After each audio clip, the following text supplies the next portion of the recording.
Nanti kalau saya ketemu Aib, saya bisa jelaskan, Anda sebenarnya kalau bisa mau terus terang, entah terus terang itu betul dia melihat kejadian itu, entah terus terang bahwa dia berbohong, ada jalan keluarnya. Pihak Sakatatal juga untuk melakukan. Pokoknya kalau namanya satu pertandingan, satu menantang, kemudian membalas tantangan, kemudian yang menantang tidak hadir, berarti pemenangnya adalah yang hadir. Itu aja.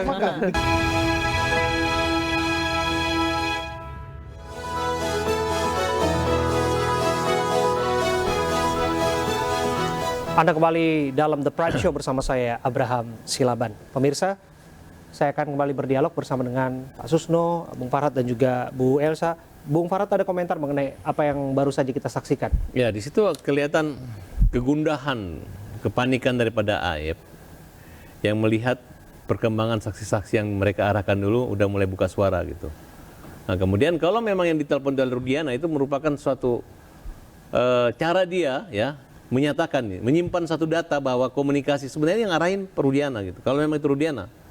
Nah, sehingga kalau ada apa-apa yang terjadi pada dia, misalnya ditangkap jadi tersangka kasus ini, saksi bohong, saksi palsu, dia atas koordinasi dari Rudiana gitu.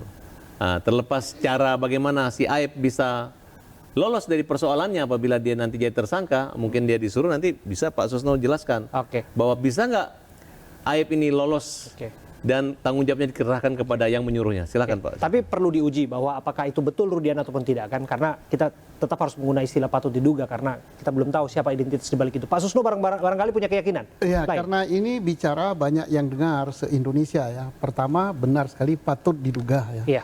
Seandainya betul itu Aib, seandainya yang lawan bicaranya Pak Rudiana, saya sependapat itu menunjukkan kegundahan.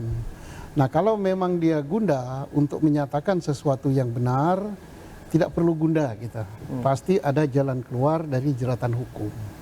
Kan ada advokat, kemudian ada hal-hal yang nanti kalau saya ketemu Aib, saya bisa jelaskan. Anda sebenarnya kalau bisa mau terus terang, entah terus terang itu betul dia melihat kejadian itu, entah terus terang bahwa dia berbohong, ada jalan keluarnya. Nah, jalan keluarnya gimana?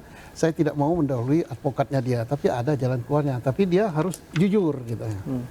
Oke. Bu Elsa. Iya, saya juga nggak tahu ya, baru lihat sekarang dan juga kapan itu kejadiannya, teleponnya apa hari ini atau lama. Dan juga saya juga tidak mendengar suara di sebelah sana, jadi saya nggak bisa mengira-ngirakan. Nah, masalah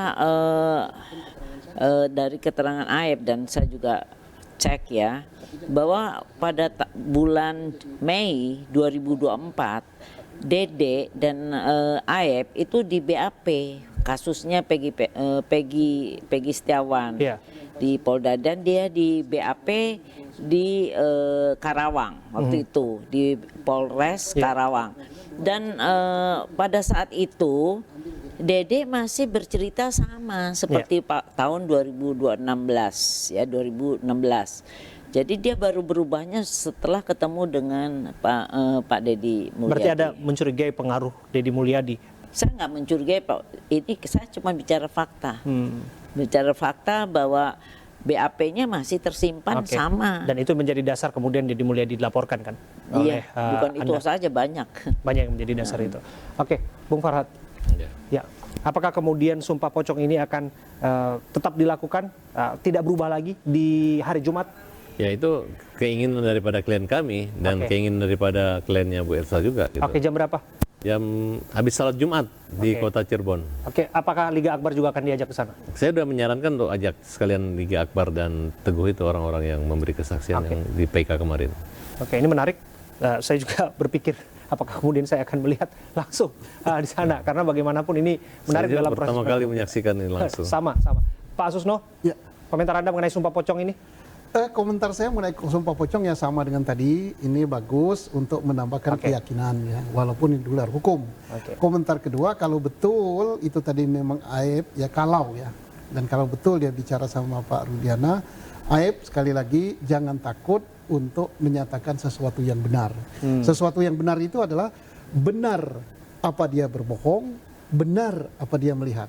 Ya, kan ada dua kan kita nggak tahu kan. Kalau dia seandainya Bapak saya berbohong tapi saya mau menyatakan benar, tapi saya takut dihukum. Ada jalan keluarnya. Ya saya mau diadakan sumpah ya silakan saja. Tapi yang jelas kita menghormati proses hukum pengajuan PK dan tentunya klien saya tidak akan hadir. Ya. Dan klien saya juga tidak menantang ya. Itu hanya pembicaraan dengan rekan saya yang mana waktu itu ditanya apakah karena memang isu terlalu keras bahwa itu bukan anaknya. Jadi dia hanya meyakinkan bahwa yang meninggal itu adalah Muhammad Rizky Rudiana. Tapi lepas dari itu hak klien Anda untuk tidak hadir, termasuk jadi panggilan untuk kemudian Pak Pasren, termasuk juga ada tadi Aep dan sebagainya. Saya mengucapkan terima kasih undangannya. Tapi itu hak untuk tidak menghadiri itu, tapi hak juga bagi pihak Saka Tatal juga untuk melakukan. Pokoknya kalau namanya satu pertandingan, satu menantang, kemudian membalas tantangan, kemudian yang menantang tidak hadir, berarti pemenangnya adalah yang hadir. Gitu aja. Dikasih makan nggak? Kasih makan video. Klien saya tidak menantang. Terima kasih ya. Lagi proses hukum baik-baikan aja dah. Kita akan lihat seperti apa proses hukumnya, termasuk juga kita akan lihat menarik juga kan bahwa ada prosesi sumpah untuk mencari upaya kebenaran dan keadilan. Terima kasih ya Pak. Terima kasih Pak Farhad. Terima kasih juga Bu Elsa Sarif. Tapi bicara mengenai proses pencarian keadilan dan kebenaran, saya juga bukan hanya menyoroti kasus Vina dan Eki, saya juga menyoroti satu kasus yang terjadi di Depok, Jawa Barat. Ya, Bapak dan Bu Elsa. Saya menyoroti satu kasus petugas pemadam kebakaran yang ramai belakangan ini di Depok, Jawa Barat, dan saya langsung room tour ke sana dan melihat memang betul bahwa di sana tidak mumpuni yang namanya alat-alat dan kelengkapan dari petugas pemadam kebakaran di sana. Kasus Sandi Butar-Butar. Dan ini akan kami hadirkan sekaligus menutup jumpa kita dalam The Prime Show. Mewakili kerabat kerja yang bertugas, saya Abraham Silaban, pamit undur diri. Terima kasih. Sampai jumpa. Terima kasih.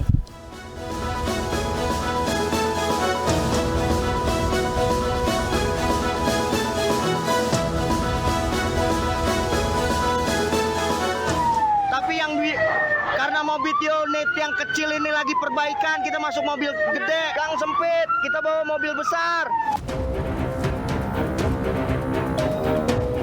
Pak, nilai Pak, warga tadi saksinya, ada saksi juga wartawan Pak, ini lihat.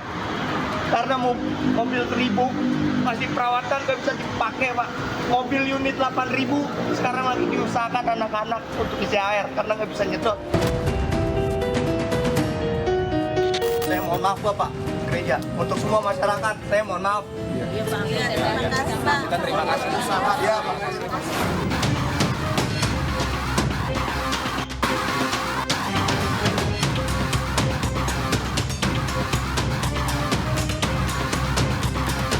Ini adalah alat untuk menyedot airnya sendiri dari sumber air. Ini alat harus ditekan terus atau bisa otomatis? Nggak bisa secara terus-menerus Mas. Ya ada jeda berapa detik harus dimatikan, berapa detik dimatikan. Coba kita bisa kita nyalakan. Nah ini tidak berfungsi. Dan kita bisa lihat lagi di sini nih. Anda bisa lihat tidak berfungsi sama sekali. Tidak berfungsi untuk menyedot sama sekali. Jadi untuk semestinya harusnya dia menyedot. Semestinya dia menyedot karena tekanan saringannya sudah terendam oleh air, jadi ada di batas untuk dia nyedot. Jadi sudah kita coba juga dengan alatnya, kita mainkan alat kelistrikannya, tidak bisa juga karena memang sudah tidak berfungsi. Tidak bisa digunakan dengan sempurna. Ada kendala untuk saluran udara bersih yang bisa didapatkan. Padahal sobat Anda bisa bayangkan. Apa yang Bang rasakan sekarang? Nyedot bisa, ngeluarin nggak bisa. Nyedot bisa, ngeluarin nggak bisa.